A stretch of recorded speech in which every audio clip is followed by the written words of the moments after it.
Aloha nui kākou. Welcome to Live from NOIRLab at Hawaii.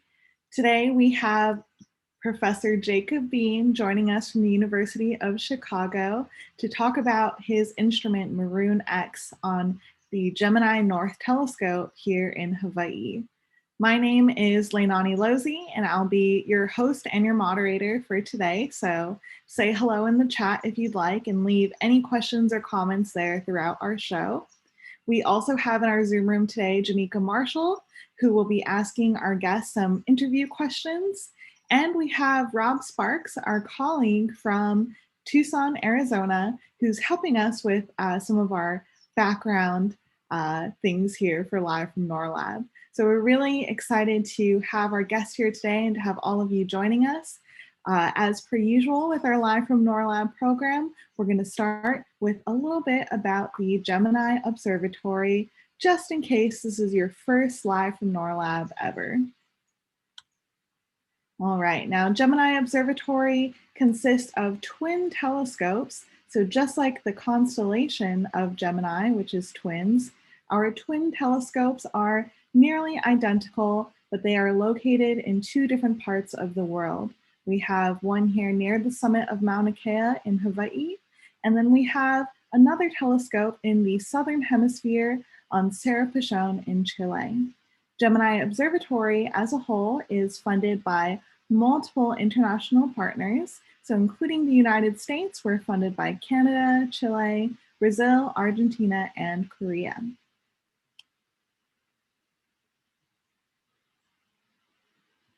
Now, for our little bit of local news, we here in Hawaii have a very special event coming up this weekend called Astro Day.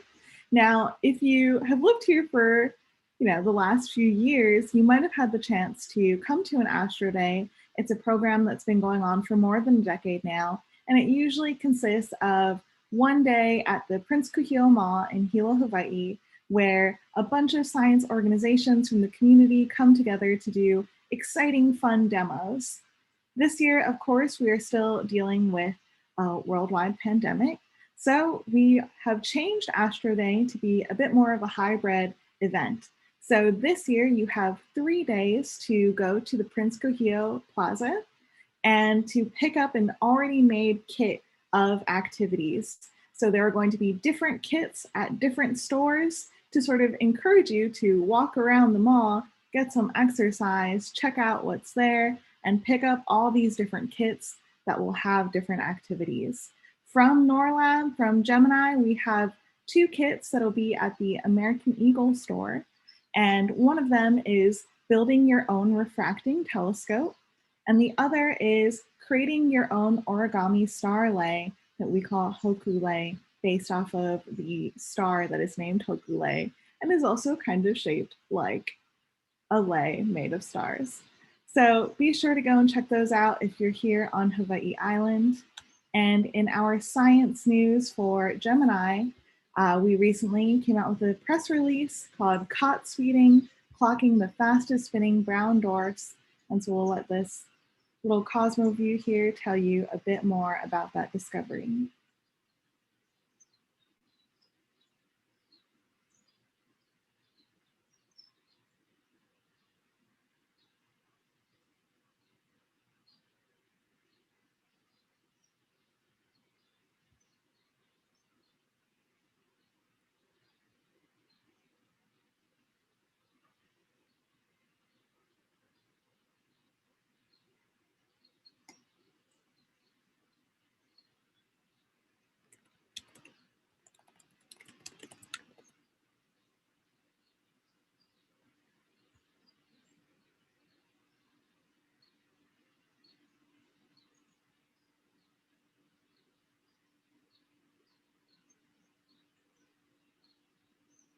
All right, and with that, we'll let our guest take over now and tell us about his awesome instrument.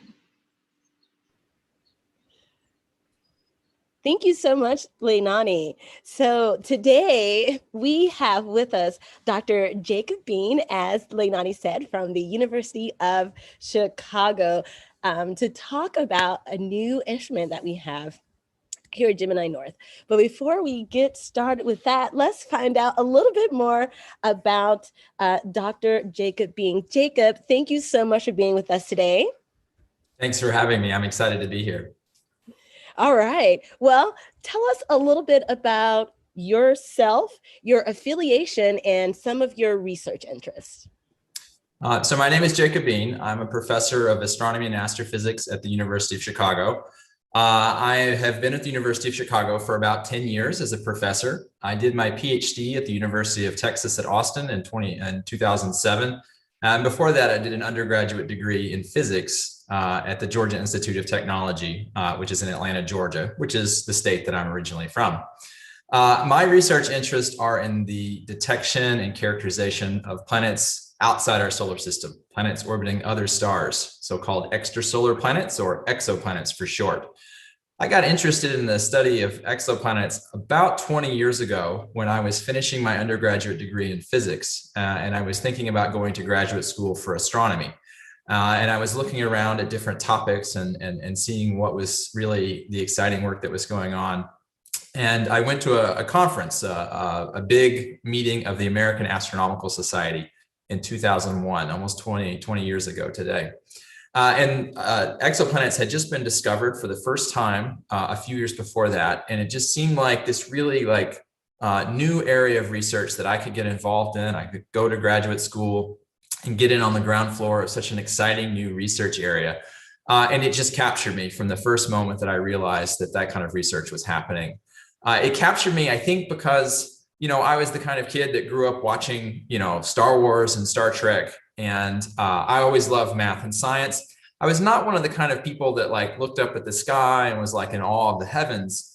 I was more of a math and physics kind of person. But I found, in astronomy, a way to connect my interest in math and physics with trying to answer deep questions about, the nature of the universe that we live in. And when I saw that exoplanet research was happening, it just, for me, it brought together so many different things. The idea of exploring a new topic, the idea of using math and physics to understand these places. And really, it's captured me ever since. And for the last 20 years of my career, it's really been, a big focus of my life. So I'm a professor of astronomy, but I like to think of myself as a pretty normal person. I have a family. I have 2 children, ages 12 and 10, and I like to do things outside of work. I like to explore the outdoors. I go hiking and go rock climbing. My Zoom background is actually an image taken from one of my favorite hiking trails in California on the North Bay of San Francisco. So yeah, today I'm going to talk to you about a new instrument that my team has built and recently installed and started using on the Gemini North Telescope. I think you can all see this. So I have a presentation. I'll just go through these slides and describe what the instrument is, what it's called, what it does, and some of the first things that we've discovered using the instrument. So the instrument is called Maroon X, and it's an acronym that stands for M-Dwarf Advanced Radio Velocity Observer of Neighboring Exoplanets. So I'm doing this with my hands and I'm concentrating a lot because I barely even remember what the acronym stands for. And it's a little bit tortured because if you followed along, you'll realize that some minor words have a letter represented here. And in some words, the second letter is used in the acronym. The background here is that astronomers love acronyms and they love naming instruments. And I'm at the University of Chicago and our school color is maroon. And so we try to think of a way to connect our pride in our own institution with the name of this instrument. Now, it does say in the acronym what Maroon X does, M-Dwarf. So these are the main kinds of stars that Maroon X was designed to study. M-dwarfs are really low mass stars, the lowest mass stars that you can still be a star and not be a brown dwarf, to connect to the thing that was discussed just a few minutes ago. M-dwarfs are actually the most common kind of star in the galaxy. About 75% of all stars are M-dwarf type stars.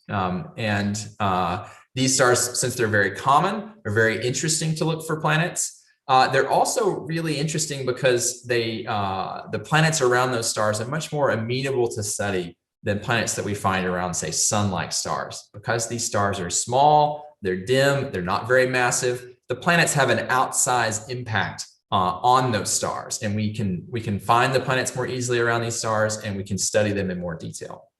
So Maroon X is an instrument that we installed on the Gemini North Telescope, which I'm just showing a picture of here. Of course, this is on the summit of Mauna Kea, 8-meter telescope.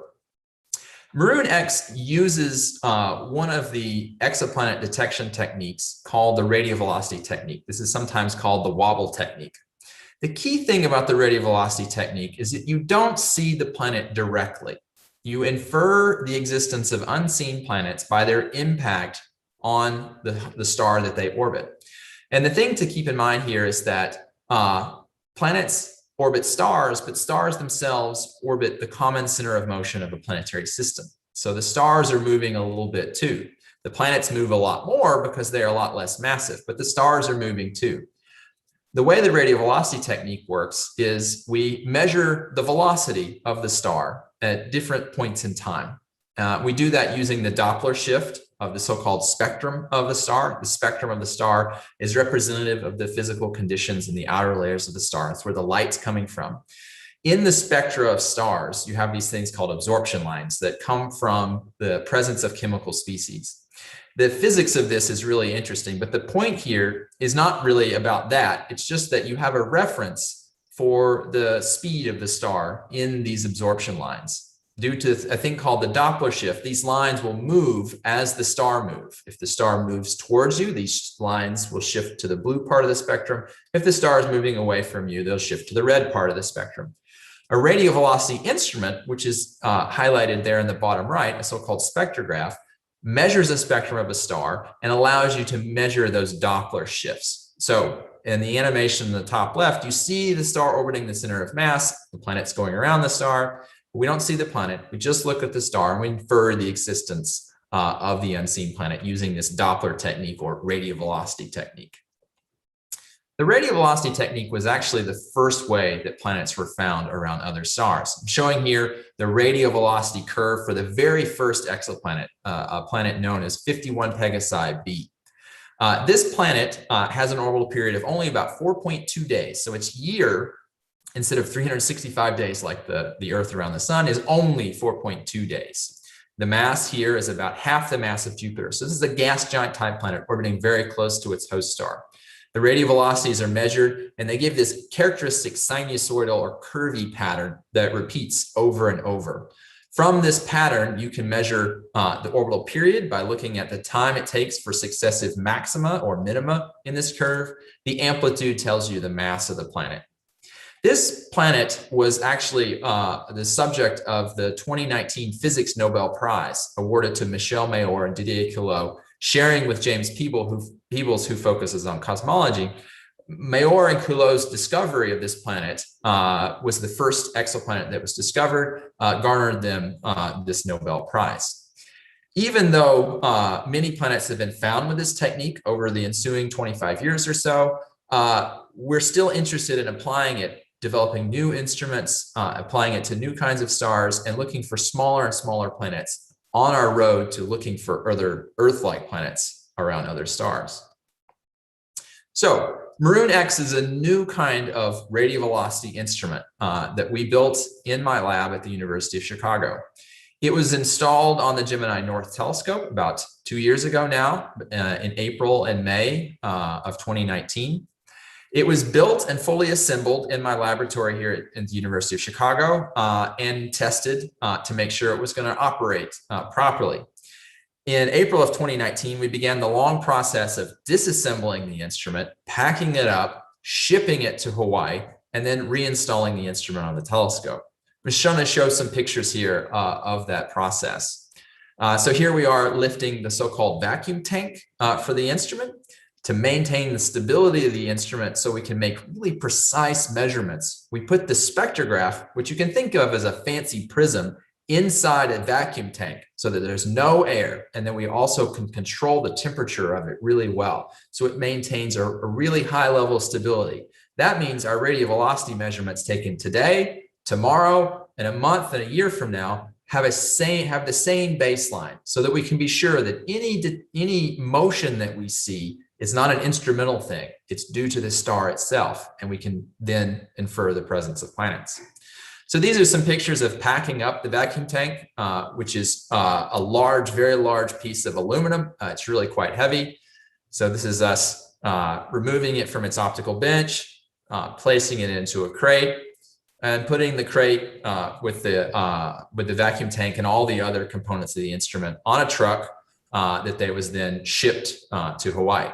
Now, I've been working on this instrument for about a decade. And so at this point where we're shipping the instrument to the telescope, we had been working on it for about 8 years.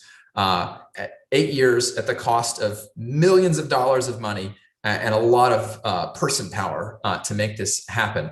And so we packed it up carefully and we put it on a truck and we just waved goodbye. And it was really scary to say goodbye and say, okay, this shipping company is going to take this, they're going to put it on a plane, and it's going to arrive in Hawaii safely, and it's going to be trucked up to the summit of Mauna Kea and delivered to the telescope. Well, 2 weeks later, it did, and we were very relieved that everything arrived safely. But it was a bit of a stressful moment to say goodbye for a few weeks to all our precious equipment.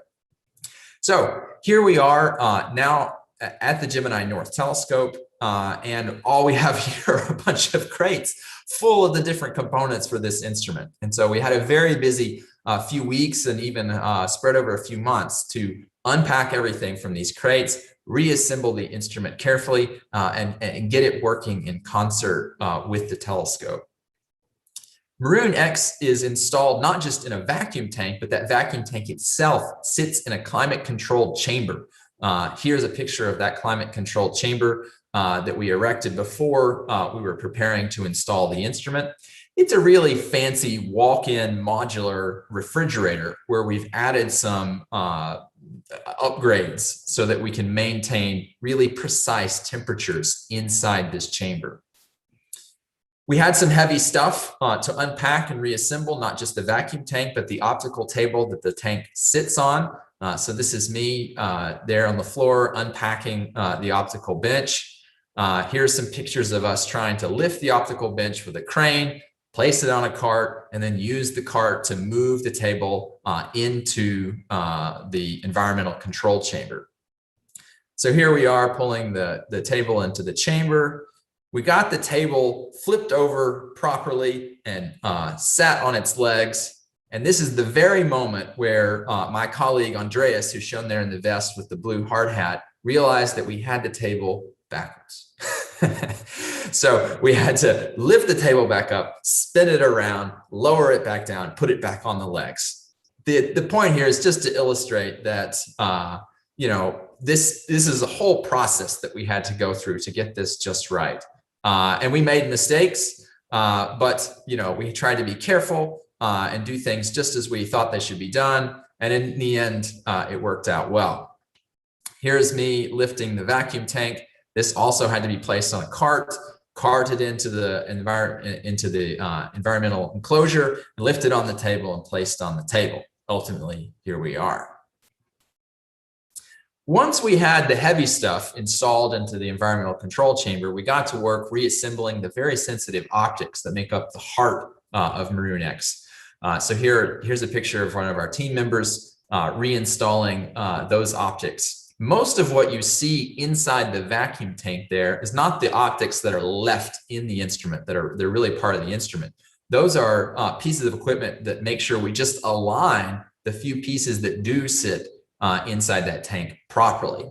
We want to make sure that the instrument is aligned properly. One, so that we don't waste any sort of the precious light that our giant telescope is gathering and sending to us. And the other is, again, to maintain a level of precision so that we can measure the speeds of these stars really precisely and detect those planets. This is what the vacuum tank looks like, more or less complete. And you can see the lid of the tank there in the top. Following this picture, we put the lid on the tank and then used a vacuum pump to suck all the air out of the tank and maintain that stability. Here's a picture of the back of the tank once the lid had gone on. You can see a bunch of hoses and gauges that are there to maintain the vacuum stability inside the tank. There on the top right, you can see the detector systems that record the data coming from the spectrograph. What happens here is the telescope, which is sitting about 45 feet above this chamber, gathers the light, feeds it into an optical fiber. An optical fiber is a kind of technology that's used in the telecommunications industry. That optical fiber brings the light from the telescope down here to us. The light goes through the spectrograph, which is in the vacuum tank. The spectrograph analyzes the light, and then the light's then ultimately recorded on the detectors that you see in the top right. The detectors themselves are cooled with liquid nitrogen, so that it maintains a really good sensitivity to the light. And then they also have associated electronics and things to go along with them. So there's a lot going on here in this instrument, as you can see. As I mentioned, yes, there's a question. Explaining these to us. Yes, there's a question from the YouTube chat. What did you base your engineering and development of Maroon X on? Right, that's a great question. So Maroon X is not the first kind of one of these instruments. Indeed, it's something like a third or fourth generation type radio velocity instrument, building off the kind of instrument that was used to find that first exoplanet, 51 Pegasi b, that earned Mayor and Kilo the Nobel Prize. So in the astronomical community, we've built a succession of these instruments that have reached ever higher levels of precision. And each time we build an instrument, we learn about how we could be doing it better, how we can improve the stability of the instrument, how we can calibrate the instrument better, how we can maintain an even illumination of light coming from the telescope. All these kinds of things really matter for the precision. I'll talk a little bit about quantify what the precision is in a few minutes. But we've really built, step by step, building a successive generation of instruments, learning from them each time, and building a new kind of instrument. Indeed, right now, I'm involved in a project to build the next instrument beyond Maroon X. You may know that astronomers are trying to build a next generation of large ground-based telescopes, like the 30-meter telescope, the Giant Magellan telescope. The Europeans are building a telescope called the ELT. We want to put these kinds of radio velocity spectrographs on those kinds of telescopes. And so now we're already preparing, as those telescopes are being built, to build this new generation of spectrographs, learning from the lessons that we have from building Maroon X. Great question. Okay, so I mentioned that Maroon X sits about 45 feet below the telescope. And so here's a schematic of what the telescope and structure looks like in a cutaway view. You've got the telescope, the back end there at the top left, and there at the bottom right is the Maroon X environmental enclosure. It sits inside a thing called the Pier Lab. The pier is this big cylindrical concrete support structure for the telescope. And so we're actually inside this thick concrete cylinder, which further insulates us from the outside environment. So this is Maroon X, now happily installed in its environmental control chamber there on the ground floor of the Gemini telescope. The back of the telescope, like I said, is 45 feet above us. And you can see this is looking up from that ground floor to the back of the telescope. The telescope looks tiny, but the diameter of the mirror is 25 feet. So it's huge, right? It's an 8-meter diameter telescope. And so we're way down there below it. We bring the light to the instrument using a fiber optic cable. Like I said, we have a thing called a front end unit, which is just an installation there on the back of the telescope. The telescope brings the light to a focus there on the back of the telescope, and we place the entrance aperture of a fiber optic cable right there on that spot. And you can see the black line coming down here. That leads into the floor of the dome of the telescope, down through the building and down to Maroon X. Maroon X is a mix of high-tech and low-tech. I've said something about the high-tech. Now I should say something about the low-tech. We have this fiber optic cable coming out the back of the telescope. And the telescope slews around the sky during the night to take observations of different stars in different parts of the sky, which means that this cable has to, bend and flex, and it's dragged along the floor quite a lot. We realized when we first installed it that we needed to stiffen this a little bit at the back end of the telescope.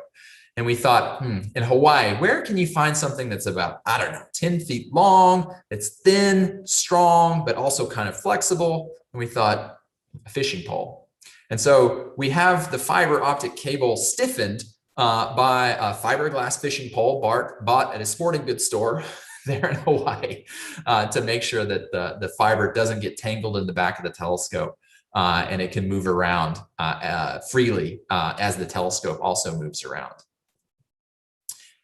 Following a few months of hard work, we were able to achieve so-called first light with Maroon X on the Gemini telescope. First light is when you first start getting data from a new astronomical instrument that you've installed on the telescope. A telescope itself can have first light, or an instrument can have first light.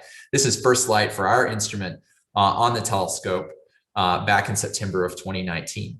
Here's what the data look like when they come out of Maroon X. So we record digital data, images of the spectra of Maroon X. And so this is what it looks like. Maroon X has two different arms to record two different parts of the electromagnetic spectrum. And I'll say a little bit about what this data format looks like, why it looks like this in a minute. So we have a few technical innovations. So back to the high tech, we have a few technical innovations that have enabled us to put this kind of instrument now on a large telescope. Before we had built this instrument, it was a new idea to use one of these instruments on a really big telescope. That came with some technical challenges. One of which is that the spot of light that the Gemini telescope gives us, that we can then sit behind and record with our instrument, is too big to fully enter the fiber optic cable for our instrument. We needed to use a small diameter fiber for a few different reasons, which means we needed to find a way to take the spot of light from the Gemini telescope and compress it into a way that can then feed into the instrument. One of the ways that we do this is a thing called a pupil slicer, which means basically we just take the image from Gemini and we slice it up using a fancy set of optics, and then feed we slice it in three and feed these three different slices separately into the instrument. And so what we've done is effectively reduced the size of an image by a factor of 3 in one dimension. And that allows us to make our instrument a manageable size. This is a picture of the sort of microscopic optics that are used here. In the bottom here, you can see what's called the fiber plate. These 3 fibers in the middle record the light from the star that come from Gemini, and it's sliced up in 3 and fed into these rectangular fibers that then guide the light down into the instrument. Another thing that we have to do is calibrate the instrument really precisely.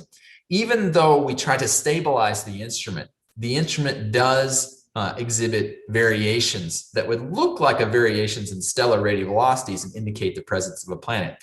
But because the instrument is varying, we calibrate out those small changes. We do that using a thing called a Fabry-Perot etalon. It's a very fancy way of saying we create a nice forest of lines for which we know the exact wavelengths of them, and we use that during every exposure to calibrate the instrument. What we do is we turn each pixel in our detector into a wavelength, and we compare that to what we saw before, and it's those shifts in wavelength, whether blue or red, that allow us to detect the radial velocity motion. So putting this all together, this is what the data format looks like. Every row here has 4 companions. There's 4 similar images for every row here. Each row represents a slice of a stellar spectrum. The stellar spectrum is then repeated 3 times because we're slicing the image of the star 3 times and feeding those through the instrument separately. On top of these 3 images of the star, we have this calibration light here, which each one of these different peaks represents a wavelength that we know. And so we can map pixel in our detector to known wavelength, and then we can assign that wavelength to the spectrum of the star, and we can say, oh, the star has shifted this way or that way. That's a radial velocity shift, not a change in the instrument. So moving on now to our first scientific discovery with Maroon X. So we targeted a planet known as a star known as Gliese 486, or GL46 for short. I'm sure this is a star that all of you know really well, right? Maybe not. So Gliese 486 is a kind of anonymous M-dwarf type star that is a low mass star. It is a fairly nearby star. It's only 8 parsecs away. And so it is one of the few hundred nearest stars to our solar system, but otherwise a fairly anonymous kind of star.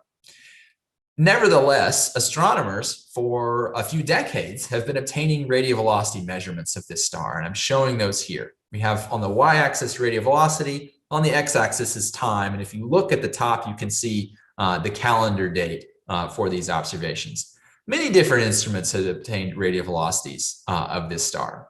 But it wasn't until about 2016 that observations with an instrument called Carmenes, which was a previous generation radial velocity instrument, noticed an interesting signal.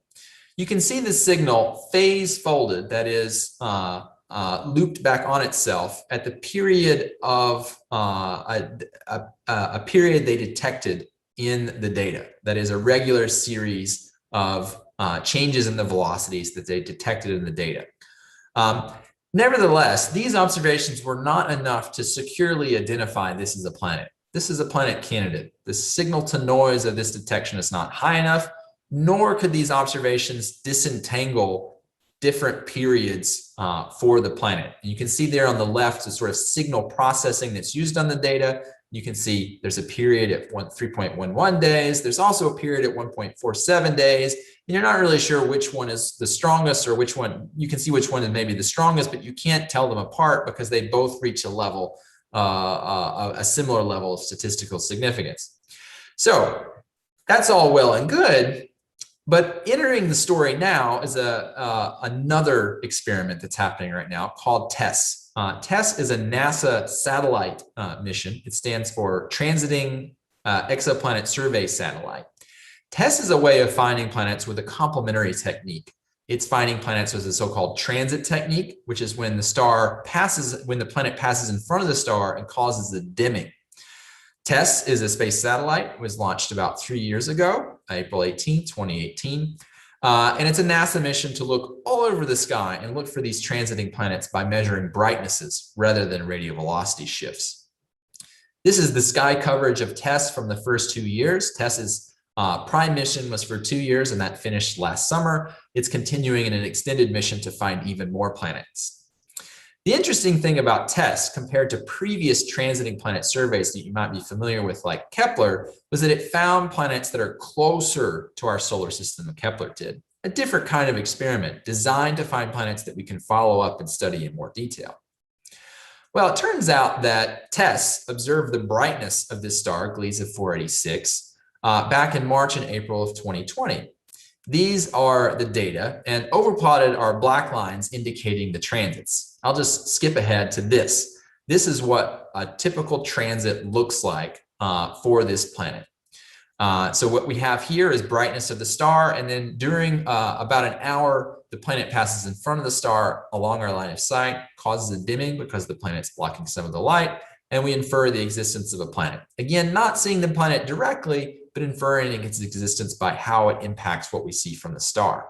The cool thing about transits is that transits allow you to measure the sizes of planets, which means that if you could use radial velocities, you can measure the mass of the planet and thus have mass and radius together, which tells you a lot about what the planet's made out of. So that's what happened. The Carmenes team, which is a previous radial velocity instrument, found this planet candidate. It was then observed to transit by TESS. And what we did was we started observing it intensively with Maroon X in May of 2020 to try to measure the mass of the planet really precisely. Now, here are the observations that we obtained. And what you can see here is the repeating sinusoidal curve due to the planet pulling on the star. The orbital period is about 1.5 days. It turns out that's the correct orbital period. And you can see from these data that we're clearly tracing out that sinusoidal motion with Maroon X. Maroon X has, like I said, these two different arms. And so from each arm, we get independent measurements, the red arm and the blue arm, we call them. Now, it's really interesting to know, you may think back to May 2020, what was going on back then? Well, things weren't good. A lot of us were staying home. A lot of us are still staying home. But in May 2020, we did these observations remotely from Chicago, from the comfort of our own homes, using the Gemini North Telescope there on the summit of Mauna Kea and our new instrument, Maroon X. We had fortunately finished commissioning Maroon X in December of 2019. And we had come home to Chicago, and we had prepared to go back to Hawaii in March of 2020 to do our first scientific observations. Well, travel was shut down. We were all ordered to stay home. And our observing run was canceled in March And so we were really, disappointed by that, but obviously accepting the reality of the global pandemic. But when we asked ourselves, hey, since the instrument's operational and they don't run the telescope from the summit anymore anyway, I wonder if we could just use our instrument from Chicago, taking advantage of the power of the internet. Well, it turns out that we could. And so since then, we've been able to run the instrument, do our nighttime observations from Chicago. And so the time difference is about it's about 5 hours. And so we have to adjust our schedules, but that's what we've been doing for more than a year now. Remote observations from Chicago. One of our team members actually lives in Minnesota now, and we can do observations from anywhere using this new instrument. Back to our story though for Gliese 46b. So now we have this planet called Gliese 46b. Gliese 46 is the star. The first planet that's found is given a small b. And so this is the planet that we found. And this is the radial velocity curve that we see. We measure precisely the amplitude of this curve that tells us the mass.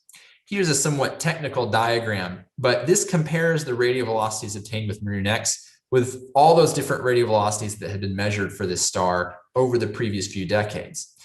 The thing to see here is that the scatter in the data points from Maroon X is much lower than the scatter from other instruments. This indicates that the Maroon X is achieving a new level of precision, a new level of sensitivity that is allowing us to precisely measure masses of planets and also detect even smaller mass planets that had been found before.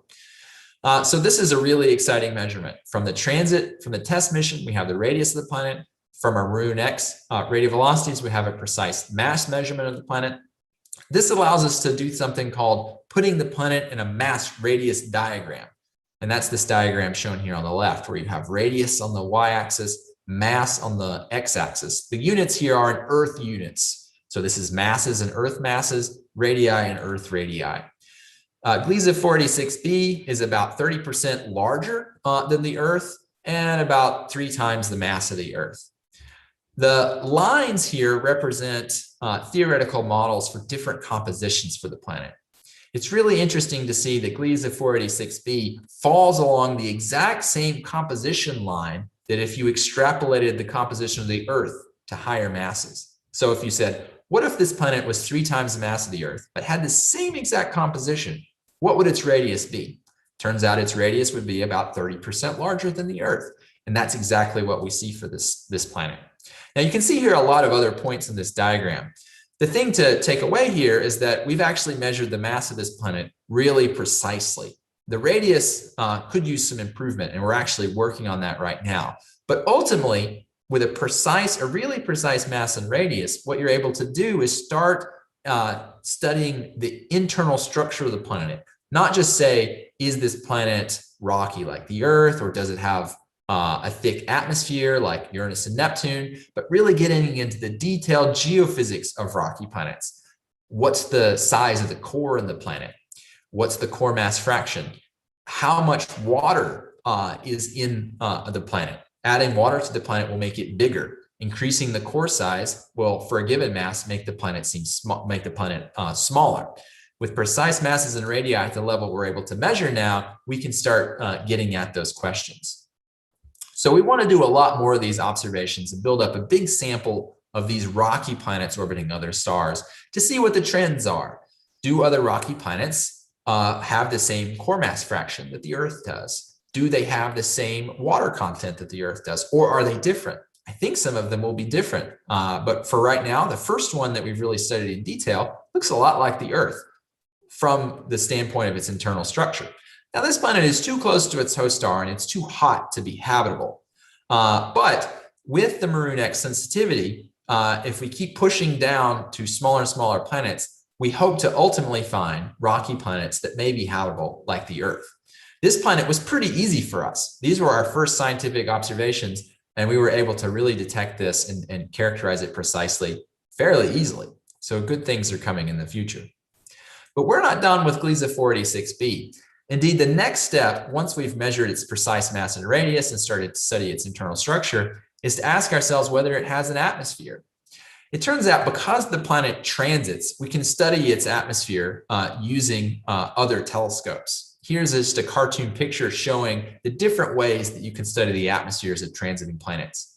When planet passes in front of the star, some of the starlight filters through the outer layers of the planet's atmosphere, imprinting the physical conditions of the atmosphere on the spectrum of the star. If you make measurements in and out of transit and subtract off what the star is doing, then you're left with the subtle signal of the planet spectrum. This is another area of research that I've been focusing on for the last 10 years or so, sort of in parallel with the development of Maroon X. You can also see what happens when the planet goes behind the star. In that case, the light from the planet itself gets blocked by the star. If the planet's hot enough and you're observing at the right wavelengths of light, you can actually see the planet disappear behind the star, the so-called, what we call this, the secondary eclipse. From that, you can infer the temperature in the planet, which is really interesting. So we have new facilities coming online in the next few years that are going to allow us to study the atmospheres of these kinds of rocky planets. These are the techniques that I'm showing here we've been using with facilities like Gemini, like the Hubble Space Telescope, like the previous Spitzer Space Telescope, to study the atmospheres of giant, gas giant type planets that are really hot, so-called hot Jupiters. But with those same techniques now applied to this new generation of telescopes like the James Webb Space Telescope or the Giant Magellan Telescope and the 30-meter telescope on the ground, since those telescopes will be more sensitive due to their large size and improved instruments, we'll be able to push down to rocky planets and look for their atmospheres. And indeed, Gliese 46b is already scheduled for observations with the James Webb Space Telescope. James Webb is supposed to launch October of this year, so coming up just in a few months. And some of the first observations that it will do is it will point at Gliese 46b, and it will look for the planet disappearing behind the host star. The thing that we want to do with these observations is to determine whether the planet has an atmosphere or not. This may seem like, kind of an obvious question. I mean, obviously, rocky planets have atmospheres. The Earth has an atmosphere. Venus has an atmosphere. Well, this planet is much closer to its host star and receiving a lot more energy than Venus does in our own solar system. And so we're concerned that maybe this planet has lost its atmosphere due to the high radiation from the host star. So we actually have a trick. Whereas if we can measure the temperature on the planet by looking at this secondary eclipse when the planet goes behind the star, and I'm showing what that looks like here on the right. This is with simulated data from James Webb. What you're seeing here is the dip in the light from the total system from the planet. So the star would be up here. The planet's thermal emission signal, the amount of light it's emitting in the longer wavelengths of light at the infrared, is about 120 parts per million relative to the star. A really small signal, but the James Webb Space Telescope should be able to detect it.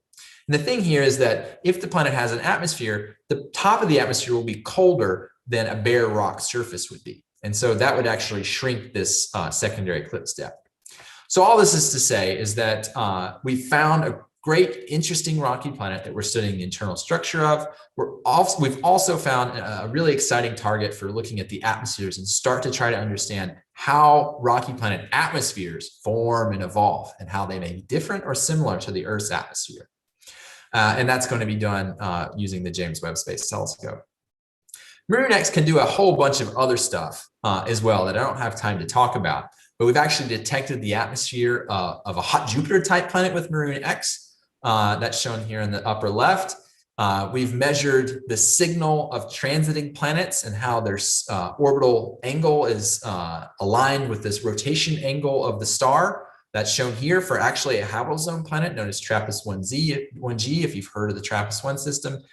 And beyond, my own group's research using Maroon X, we built this instrument and we're making it available to the entire Gemini community. And that actually reaches everyone in the whole world. The US system has an open sky policy so that anyone in the world, if they have a good scientific idea, can propose for observing time using Gemini, and it's evaluated by a panel of expert scientists. If they think it's a good idea, regardless of whether that person's from the US or from another country, they want to do that observation. And so that team can get the data. And so actually many people all over the world Many people in Hawaii, many people in the United States, and many people in other countries are using Maroon X for other interesting science in the field of extrasolar planets. And so that's actually been really gratifying. It's gratifying to spend so long building an instrument, working so hard to do that, and you have your own ideas for what you want to do. And to see those come to fruition, it's really great. But maybe more than that is just seeing how other people are excited to use the instrument and do exciting science that you hadn't even dreamed of yourself.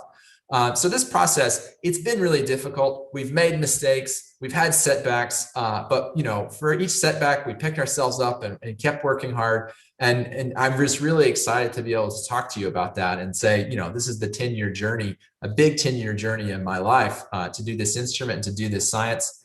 And I'm great, and it's working out, and there's a wonderful future ahead of us. So those are all the slides that I have. I think now I'd be happy to take questions from the audience. Okay, well, we have a question. It says, do your discoveries give insight to the question, can humans live and thrive on other planets? Wow, that's a great question. So one of the things, there's two things I want to say for that. One thing is we definitely want to use these observations of rocky planets around other stars to understand how such planets form and evolve. And this planet, even though it's too hot to be habitable, I think it will tell us a lot because we can study it in great detail. And so writ large, what we wanted to do is understand in general, how do rocky planets come to be? And we want to put our Earth into that context. And so we're doing that. And so that will give us context for how the Earth came to be a habitable planet, maybe how life arose on Earth. The long-term research agenda here is to find rocky planets in the habitable zones, look in their atmospheres for signs of life, right? And see if life actually arose other places. That would really be just a wonderful mirror to look back at ourselves with that knowledge. The other thing I want to say is space is a dangerous place. It's an unsafe place. It's not a habitable place. I know there's a lot of talk now about sending people to Mars, and that's awesome. We should definitely send astronauts to Mars because, putting people there will, connect with the public. It will help us understand scientific questions. But Mars, even as, beautiful and as Earth-like as it may seem, is a completely inhospitable place. It's cold. There's almost no atmosphere. You're without a magnetic field on Mars, you're subject to the high energy radiation just from outer space and from the sun. That's extremely damaging. So I want to emphasize the importance of, as we look out into space and we look at these wonderful worlds that we're finding and we're studying things in our solar system, we're studying things beyond, we haven't found anything that looks like the Earth, anything even close. The Earth is a really special place. And we have to take care of it. And indeed, this is a sentiment that was echoed by Michel Mayor in his Nobel Prize address. I think they asked him the same question, what does your work tell us about the prospects for living beyond the Earth? And he says, they're terrible, right? It's difficult to go there. It's difficult to survive there. We need to focus on, as well, what we have here in front of us, this beautiful place that we have in front of us that gave birth to us and that we live on. So that may seem like a harsh response. I'm sorry, but I just, it caught up in the moment of people like Elon Musk saying, we must go to Mars and we must try to colonize Mars. And, let's try to do that. Sure. But we have to focus on the fact that there are more than 7 billion people that live right here on this planet. And this is our home, and it's going to be our home for a long time. So we have to take care of it. At the same time that we're studying the heavens. Definitely agree, Jacob. I have another question for you while we are also waiting for more comments and questions from the YouTube audience. So you alluded earlier to the Maroon X data being used by, well, it's available to everyone after a certain time period, but that it's definitely it's being used by other groups in different ways. Do you know if any Maroon X data is or possibly will be in the future be used as part of a citizen science project to help engage regular people in the search for exoplanets? That's a great question. I'm not sure that anyone has plans for that now. We're still kind of in the early stages of using Maroon X. but I could definitely see that being possible in the future. There is a way to connect to what we're doing, though. I believe there's a citizen scientist project using test data, so using these light curves, they call them, to look for transiting planet signals. So I believe there's a citizen scientist project focused on test data, finding transiting planets. And so we could actually, find a connection there. If a citizen scientist finds an interesting transiting planet, Maroon X is the kind of instrument that could follow up on that to say, oh, this is actually a planet, because some of the signals in the test data are not actually planets. They're from things that we call astrophysical false positives, which is things like binary stars can sometimes mimic the signal of a transiting planet. So we use Maroon X kind of first of all to say, is this actually a planet or not? And then to study its characteristics, right? Yeah, in some ways, yes, in some ways, no, but the future, we're just getting started. And so I'll definitely keep that in mind. That's exciting. And it is good to know that, of course, with the collaboration with TESS, that is one way to connect with you and what your team is doing. So hopefully we will add that link in the video description once we post the recording to our YouTube channel. If it's okay to continue with a few more interview questions that we had. And of course, Leilani, please jump in anytime with questions and comments from our YouTube audience. We have just about 8 minutes. So what I just want to get a few more insights from you, Jacob. First, about your team. You said that it took almost a decade to get this going. So you're an active working professor at the University of Chicago, and you work with your team and you have a lab there. Now, over 10 years, did you have some of your students help with building this instrument? And how was that? How were they chosen? Right. So we had a wide range of people ranging from undergraduate students to graduate students to more professional staff called postdocs. These are people who already have a PhD, to even a senior research scientist, someone who has as much experience as me, but just focuses on certain research projects. How we chose these, I just get emails from students a lot of times saying, hey, Professor Bean, I'm interested in doing research. Do you have any projects? And then I just kind of ask them what kind of stuff they're interested in. And a lot of times they want to analyze data, right? So I'm like, oh, we have this data from this telescope and you can go and analyze that, because I have this whole other research agenda, which is focused on characterizing atmospheres of planets. But every now and then you get the student who says, I'm interested in working in the lab, getting my hands on some real equipment and doing some stuff related to that. And so we're like, oh yes, you should come down to the lab. Which is down in the basement. So it's like, you should come down to the lab and get your hands on that stuff. And so we've had students do theses on the technology development for Maroon X, and they've gone on to graduate school. And we've had postdocs who've worked on the instrument for a few years and then gone off to get a permanent job doing instrumentation based on the training that they got and the experience that they got working in the lab.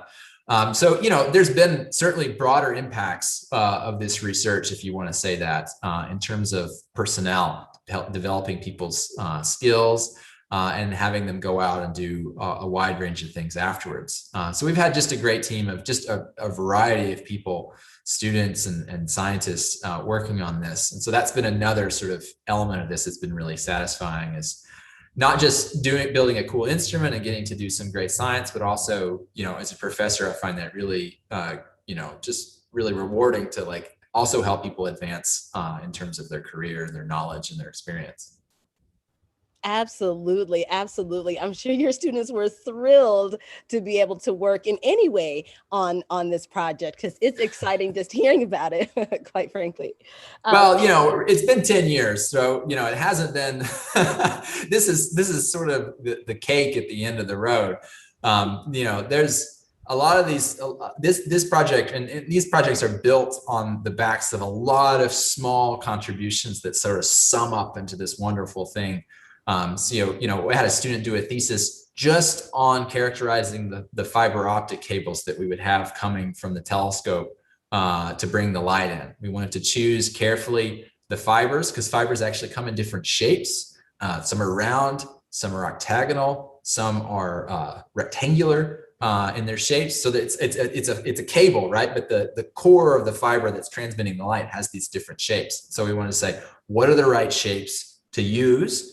And then what are the characteristics of the specific fiber that we have, right? Because we put light focused on one end of the fiber, and then 100 feet, of a fiber later, the light comes out in this cone. And so we have to characterize like, what is the divergence of this cone of light, and how do we match the properties of the actual instrument to this cone of light? So that's one senior thesis for a physics student, an undergraduate, right, to characterize those fibers. So yeah, you say it was exciting, and I hope it was exciting, but at the same time, it's built on a lot of somewhat tedious stuff.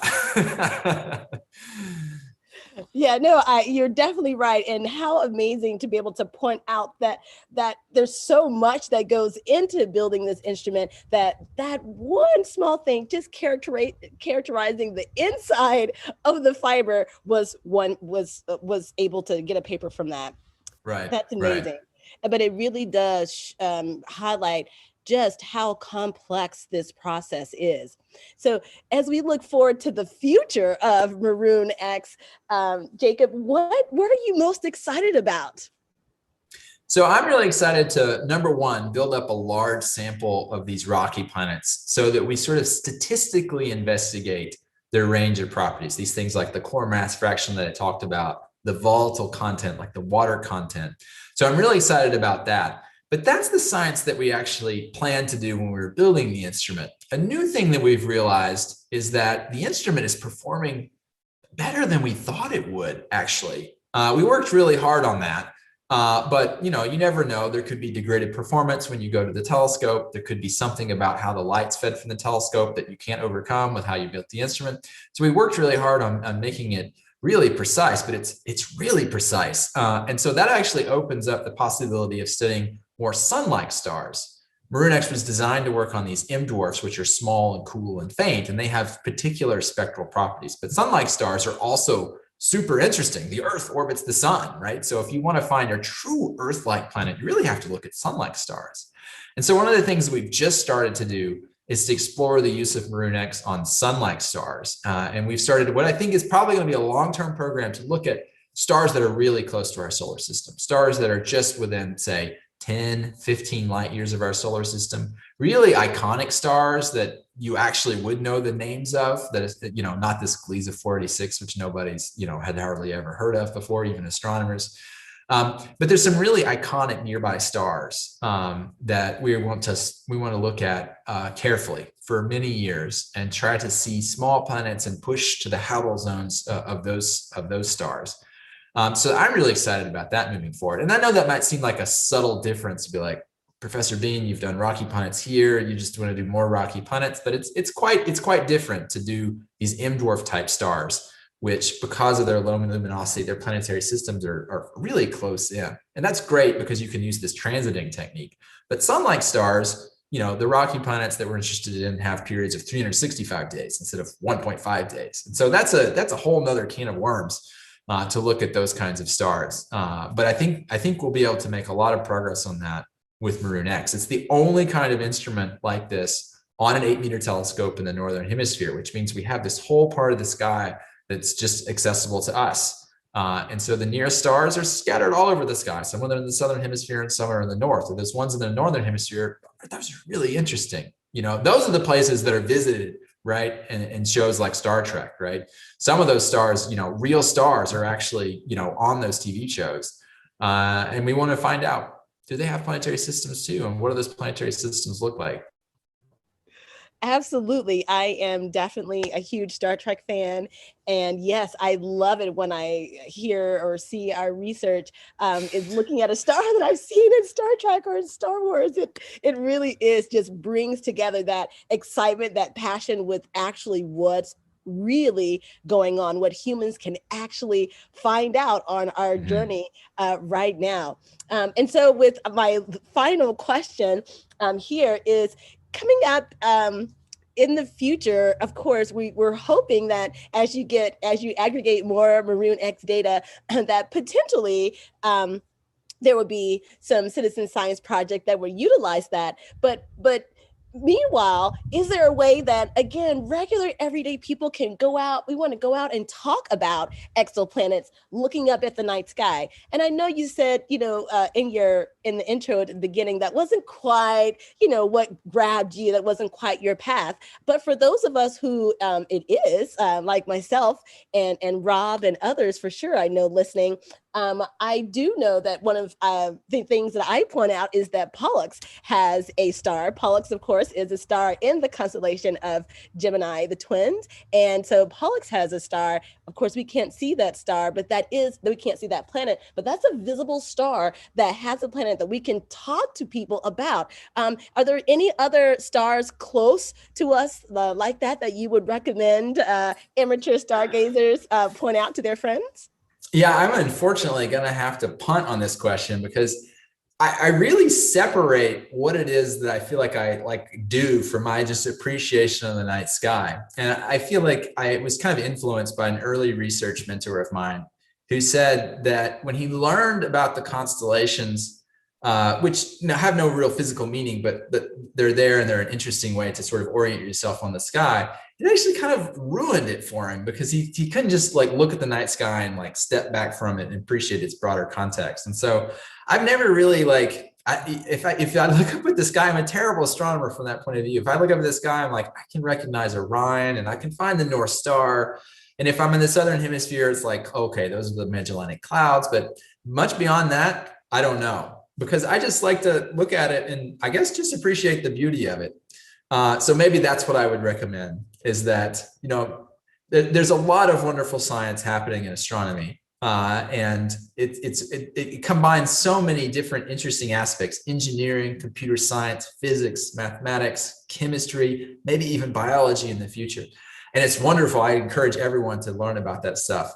But when you go outside, I wipe everything clean in my mind and I just look up and I'm like, wow. So maybe that's what I recommend. But to each their own. I love it. That's definitely a great suggestion, especially because we know this is Citizen Science Month, of course, Dark Sky Awareness Month. So going out to just appreciate it with your eyes and take it all in, you can never go wrong with that. Thank you so much, Dr. Jacob Bean. Let's head back over to our host and moderator, Leilani Losi. Leilani. Well, we have one last question from the chat, if you feel like staying a little bit longer. And that question is, do you have any other amazing ideas for revolutionary, I'm going to just shorten this to equipment instead of solar equipment, because you look at stars outside of our solar system instead of just the sun? Right. So is the question related to things to do inside the solar system or beyond? So my expertise is really beyond. And so one of the cool things is that instruments like Maroon X, we're actually using them to study the atmospheres of planets. And it's not the same kinds of planets that we're actually finding with the radial velocities. Due to our sensitivity, we can study the atmospheres of bigger planets. So we can find smaller planets, but if we want to know that more details about the atmosphere, it's bigger planets. So we have to actually have bigger telescopes to study the atmospheres of these small planets. And like I said, the James Webb Space Telescope is going to be able to do that, but I also mentioned the ground-based telescopes. The ground-based telescopes will use instruments like Maroon X, but that next generation. So that's what I was, that's the thing that I'm sort of a longer term plan in terms of instrumentation and engineering, is how can we make Maroon X? How can we put it on a bigger telescope? Because that's a big challenge. Just scaling it up is a big challenge. And then how can we improve it even more? Our radial velocity precision is approaching the level of just a few atoms of silicon in our detectors. And so that's a really difficult, stability and calibration problem.